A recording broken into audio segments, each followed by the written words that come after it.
అందరికీ నమస్కారం. ఈరోజు మన దేశంలో అమలవుతున్నటువంటి సమాచార హక్కు చట్టం 20 సంవత్సరాలు పూర్తవుతున్న సందర్భంగా మీ అందరికీ సమాచార హక్కు చట్టం అభినందనలు.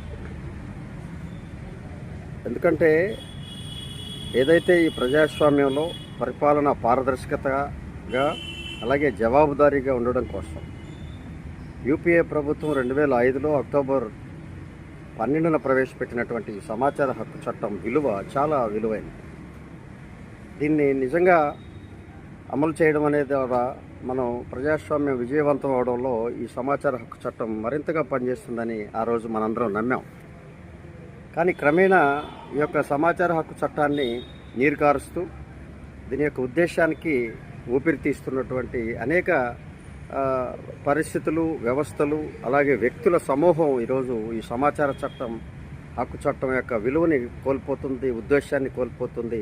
దానివల్ల ఉండేటువంటి ప్రయోజనానికి ఆటంకం కలుగుతా ఉంది. ఇప్పటికైనా కూడా ప్రభుత్వ వ్యవస్థలు ఈ సమాచార హక్కు చట్టాన్ని ప్రవేశపెట్టినటువంటి నాటి ప్రభుత్వం యొక్క ఉద్దేశాన్ని ఈరోజు ఈ ప్రస్తుత ప్రభుత్వాలన్నీ నీరుగారుస్తూ ఉన్నాయి.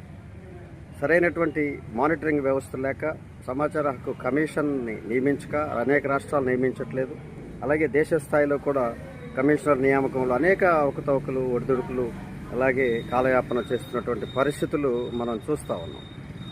ఇప్పుడైనా కూడా ఈ యొక్క సమాచార హక్కు చట్టాన్ని ప్రజలు కాపాడుకోవాలి.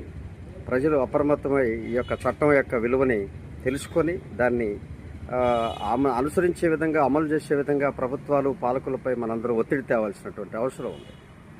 ముఖ్యంగా ప్రస్తుతం ఈ యొక్క సమాచార హక్కు చట్టం నీరు కారడానికి, నిర్వీర్యం అవడానికి, దీన్ని అమలులో అనేక పరిస్థితులకి అవరోధం కలగడానికి గల కారణాలను మనం చెప్పుకుంటే, ముఖ్యంగా దీనికి ఒక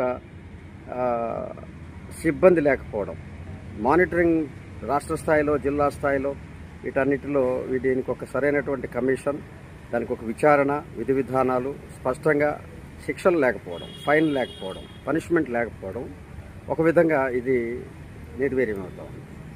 రెండో రకంగా అధికారులు దీన్ని పూర్తిగా వ్యతిరేకిస్తూ ఉన్నారు మానసికంగా. కానీ చట్టపరంగా, ప్రభుత్వ విధానాల పరంగా దీన్ని అమలు చేయడం కోసం ఏదో తూతూ మంత్రంగా దాన్ని కాలయాపన చేస్తూ అనేక రకాలుగా రాజీ పడుతున్నటువంటి పరిస్థితులు కూడా మనం చూస్తూ ఉన్నాం. దానికంటే కూడా ఈ యొక్క సమాచార హక్కు చట్టాన్ని కొంతమేర దుర్వినియోగం చేస్తున్నటువంటి కొంతమంది వ్యక్తులు తమ స్వార్థం కోసం